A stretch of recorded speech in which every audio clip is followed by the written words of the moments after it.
Hello and welcome to the first video of a video series entitled Understanding Compression. My name is Joe Gilder.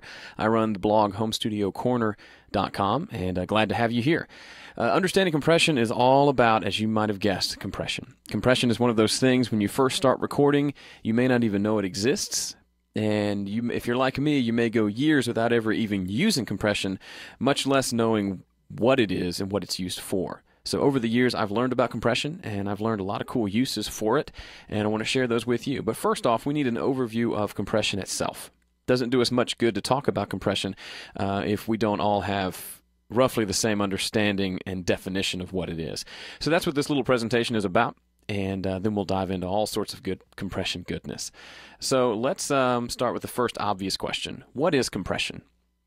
Well, basically, compression is just automatic volume control. I've heard people describe it as if you're riding down in your car as a kid with your mom and you turn the radio up really loud. Whenever it gets to the really loud parts, she reaches over and turns it down for a second. That's kind of what compression is. It's simply, at its simplest form, it's turning a signal down when it gets above a certain level. So if you think it's more complicated than that, there are some other components and other characteristics to it, but at its very basic level, it's automatic volume control. Another way to put that is it decreases dynamic range. Now, you may be saying, decreases what? Well, dynamic range is simply the difference in volume between the louder parts and the quieter parts of a piece of audio. So let me give you an example. Let's say you recorded a vocal, and it's a pretty little vocal, and the quietest section was around 20 dB, and then the loudest section was around 80 dB. Now, if you don't know what dB is, that's fine. It's just a measurement of volume. It's fairly arbitrary. So the quietest was measured at 20, the loudest was measured at 80, and that means we have a dynamic range of around 60 dB. Now, if we add a little compression to the mix, we can reduce that to 45 dB. So it went from 60 to 45. So the big question is, why? Who cares if we can reduce dynamic range? How does that help me make my recording sound awesome? Well, we're going to talk about that, and I'll definitely help you out. Okay, so we've covered what compression is, and obviously over the course of the next several videos, we're going to dive in deep into this, and we're going to flesh out the things we're talking about in this video. So if you've got questions, don't worry. They're going to be explained, and it's going to all come together by the time you get through with this series. All right, so the next question we have is, why do we use compression? Well, there's a couple reasons. 3 reasons mainly that I could come up with. The first is to prevent clipping. That's probably the very first thing you'll use compression for, is just to help out and keep your tracks from clipping. I've got a little graphic over here that might help. Here's a vocal, and basically we're looking at the vocal here. This is that one we were just talking about. So up here is, let's say that's 80 dB, down here's 20. Doesn't really matter, but this is the volume of that vocal. At any point throughout the song, the vocal gets up to this loud and gets down to being this quiet. But we notice here at this line, there's clipping, and we need the vocal to not cross over that line. Well, what do? Well, we add in a little compression, and before we know it, we've squashed this vocal down, and now it's below clipping, so it's not clipping anymore. So if you can look at the before and the after, over here, it's a fairly tall line. Over here, we squished it. We compressed it. If you're wondering why it's called compression, you're compressing something. You're squashing it down and making it smaller. In this instance, we're squashing down the dynamic range. Dynamic range is another word for volume, and we're making this have a lower difference in volume from the loudest to the quietest part, but now it's not clipping, which is a really good thing. Okay, so the first thing we talked about is it prevents clipping. The second thing you can use compression for is to make loud parts quieter. So it's along the same lines as what we just talked about, but let's just say, for example, this little arrow and clipping was gone, and the vocal isn't clipping anything, it's just too loud. There are sections in the song where it sticks out way too loud above all the other instruments. Well, we just introduce compression again and bring that louder part down. So same basic concept there, nothing terribly different from the first one, but they are 2 different things, so we need to make sure we categorize those separately. And the third thing is make quiet parts louder. Now, if you've been doing compression for a while, you've come across this and you know what I'm talking about. But if you haven't, this may seem a little contradictory. You may be saying, Joe, didn't you just say that compression is used to turn things down? What do you mean it's going to make quiet parts louder? Well, It's going to make more sense as we get into the compressor and looking at the different components, particularly the makeup gain knob. But let me show you in another graphic. Let's take the same vocal we were looking at here. And instead of the arrow signifying clipping, let's say that down here, this is a fairly dynamic vocal, saying fairly loud and very quietly. And down in the quiet section, there's this really cute, breathy verse. So, and that's something you want to come out. So this may be one of those kind of a pop jazzy tunes where the girl is singing, and she sings really quietly on the verses, and then she sings really loudly on the choruses. But if you bring the choruses down to where that's not too loud, suddenly the breathy part of the verse is lost and you don't hear it. Well, add a little compression, and then suddenly you'll notice that the really cute breathy verse is now way up here as opposed to way down here. If we look at it all together, it's jumped up from here in level to here. We did the same thing we did in the other diagram where we made this dynamic range smaller. We squashed it, we compressed it. But in this instance, instead of bringing the high part down in volume, we took the low part and brought it up. So now those quieter, breathy parts are much closer in volume to the louder parts. Now, that you can certainly take that overboard, and we'll talk about that as well. But in general, that's a really good practice and can be really helpful when you're mixing.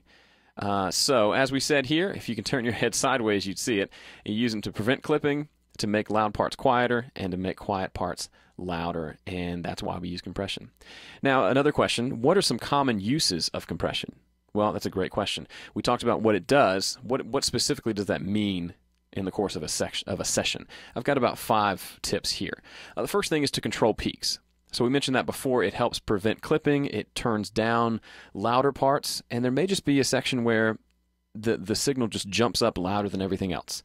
For example, on the snare drum, it's really common in a drum kit for the drummer to not hit the snare at the same volume every time, and that's fine, but sometimes he may hit it a lot louder than he hits it the rest of the time, and that's going to really jump out. And if you have the snare nice and loud in the mix already, and then he hits it really hard, that's going to come out really loudly, and if it doesn't clip anything, it's still going to be so loud that it's uncomfortable and doesn't sound right.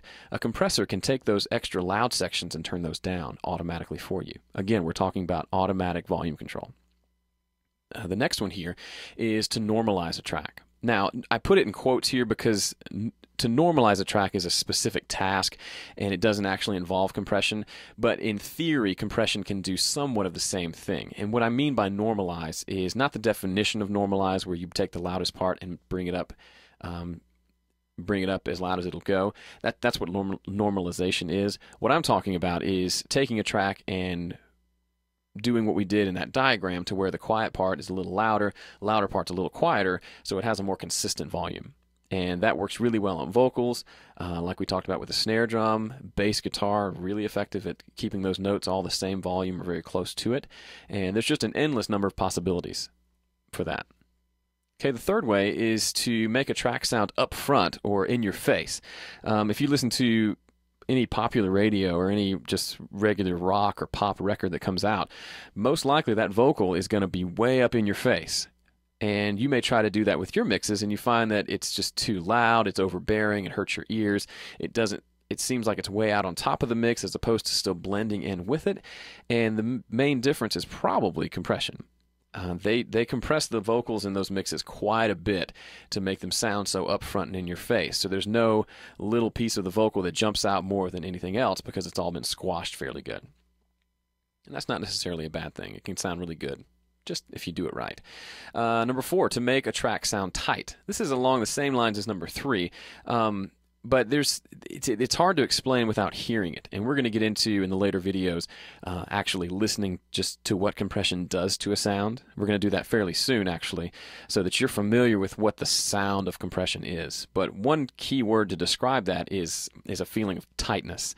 You put it on a vocal, suddenly the vocal sounds a little bit strained, a little bit tight. You put it on a bass guitar, it sounds tighter. Acoustic guitar, it sounds tighter. It's just that's kind of the idea. So if things are feeling fairly loose, and I know these are kind of subjective terms, compression might be the ticket to making that sound tighter. Okay, and number 5, to make a track louder without clipping. Now, this gets at what we were talking about with that quiet vocal that was very quiet. We use compression to bring that up in volume. Well, you can do that to the entire mix itself.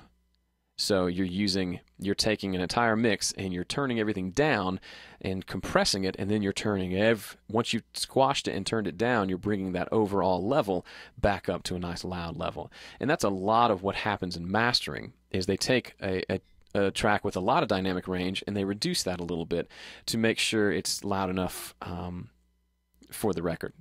So that doesn't mean you need to overdo it and have it be super loud, but oftentimes a nice loud record without over compressing things can sound really nice. Okay, so those are some common uses of compression. And the next thing we're going to jump into is what are the components of a compressor and what do they do? And we're actually going to do that in the next video. I'm going to jump into Pro Tools and we're going to take a look and go in depth through a couple different compressors, show you all the components, explain to you in depth what they do, how to use them and why you would want to use them, and why you would not want to use them depending on the situation. And so that's it for this first video of understanding compression. Again, my name's Joe Gilder. And we've covered, over the course of this video, we've covered what is compression, why do we use compression, what are some common uses of compression, and in the next video we're going to cover the common components of a compressor and how they work. So if you are interested, if you're watching this as one of the free videos that I'm giving away and you want to jump in on the entire series and purchase that, you can get that at understandingcompression.com. Thanks for watching. Hope it helped.